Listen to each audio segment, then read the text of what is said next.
په پاکستان کې د تیر 7 میاشتو راپدې خو د ګرانۍ کچه په لومړي ځل لاندې تللې ده او د شمیرو دولتي اداره وایي چې په تیره میاشت جون کې په ګرانۍ کې 9% کمې راغلې دي. د شمیرو دولتي ادارې په خپل تازه ریپورت کې ویلي چې په جون میاشت کې د ګرانۍ کچه یو کم 10.4% پاتې شوې ده چې تر دې وړاندې په مای کې دا کچه 8% ریکارډ کړل شوې وه او بیا د جون نه تر جولای میاشت دا ګراني یو کم 10.13% پاتې شوې ده.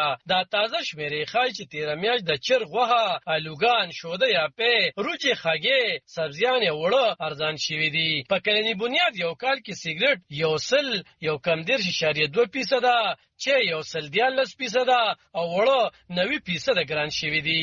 خو همدغه شان په یو کال کې د روجو بیه 3%، د الوګانو بیه 15%، د غنمو بیه 2%، د کتابونو او کاپیانو بیه 114%، د ګیز بیه 2.8% او د کورنو سامانونو بیه 40% په بره تللې ده. د پاکستان د خزانه وزیر ساغډار د جون میاشتې په ګرانۍ کې د 9% په کمې راتللو ولسته مبارکي ویلې ده.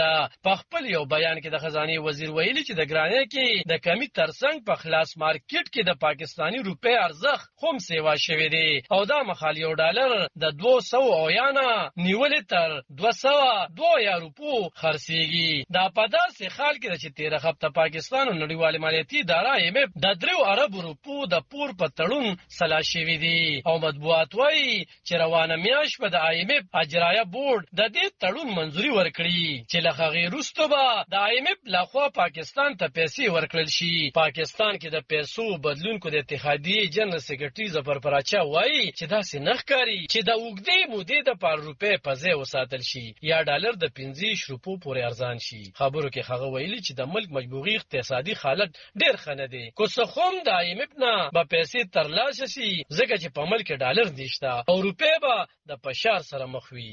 اقتصاد پوه خرم شهزاد ویلي چې د IMF د پروګرام سره د پانګوالو اعتماد په ښه کېدو ښکاري ځکه د ونډو بازار په بره لاړو. وړاندې حالت ګډ وډ او هیڅ درک نه کېدو. خبرو کې هغه ویل که د IMF سره تړون نه وي شوی نو د ملک دیواله کېدو خطره وه. پانګوال په یره کې وو. اوس د 6 تر 9 میاشتو دپاره موقع ترلاسه شوي بهرنۍ پانګونو ته اړتیا ده. علب خان شیرپو، دلبر نیوز 400.